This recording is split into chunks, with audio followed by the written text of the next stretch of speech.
Bienvenue dans ce premier message. La Corée du Nord, le pays le plus fermé du monde. Un État plein de complexes, qui s'imagine envié, adulé par les puissances occidentales. Les médias ne parlent que rarement de la Corée du Nord, seulement lorsqu'elle lance un missile vers la Chine ou le Japon.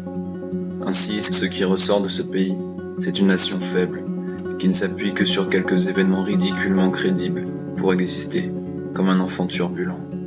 Mais qu'en est-il en réalité? Le Juche, ou maître suprême, Kim Jong-un, est l'actuel dirigeant de la Corée du Nord. Du haut de ses 26 ans, il succède à son père Kim Jong-il, dont il est le troisième fils. Il a été élevé secrètement dans l'ambassade nord-coréenne en Suisse, et y a passé toute sa vie, jusqu'à ses 23 ans. Il ne connaît la Corée du Nord que depuis 3 ans, ce qui pose aujourd'hui de réels problèmes. Kim Jong-un rêve toujours du capitalisme, de l'Occident de sa jeunesse.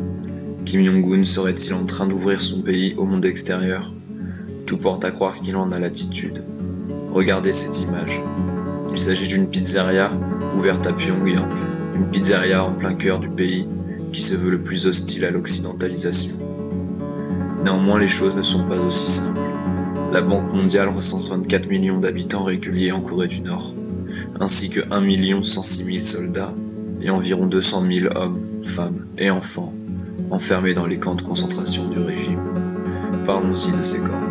En fait, en Corée du Nord, il est très difficile de rentrer et presque impossible d'en sortir. Mais en ce qui concerne les camps, l'entrée y est très facile. Naturellement, la sortie est impossible. Voici quelques raisons de se retrouver enfermé dans un camp de la mort en Corée du Nord. Porter un jean, veste en cuir ou tout autre vêtement dit capitaliste en lieu public. Détenir le drapeau d'un autre État dans son domicile. Ne pas avoir de photo du Juche dans son domicile ou de ne pas l'encadrer décemment. Froisser ou même plier un journal comportant une photo du Juche. De plus, dans ces camps, les supplices sont abominables. Mis à part les travails forcés, les viols et la famine qui y sont courants, voici d'autres tortures horribles qui sont à l'heure actuelle subites par 200 000 personnes. Le supplice du feu.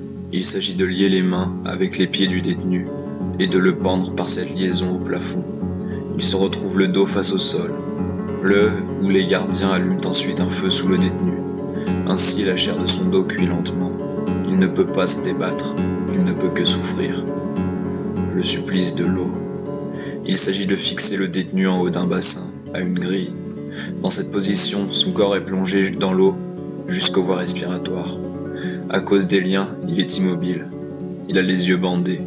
Le gardien s'assoit sur une chaise et dispose d'une pédale à son pied. En appuyant sur la pédale, il fait monter l'eau du bassin jusqu'à noyer le détenu. Il relâche la pédale et le détenu peut à nouveau respirer. Tous les rescapés des camps de concentration nord-coréens, immigrés au sud, s'accordent pour dire qu'il s'agit du pire de tous les supplices. La peur, la sensation de noyade, les yeux bandés, l'immersion, l'eau qui monte sans que l'on puisse s'y attendre, le pire de tous les supplices. Voici ce qu'il vous attend, entre autres, si vous froissez un journal en Corée du Nord. Enfin, je terminerai par quelques mots sur l'armée. L'armée nord-coréenne compte donc 1 106 000 soldats, ainsi que 8 200 000 réservistes. Les dépenses liées à l'armée constituent 25% du PIB, dans un état où l'on s'imagine que tout le monde cherche son anéantissement. La Corée du Nord a développé une sorte de paranoïa absurde.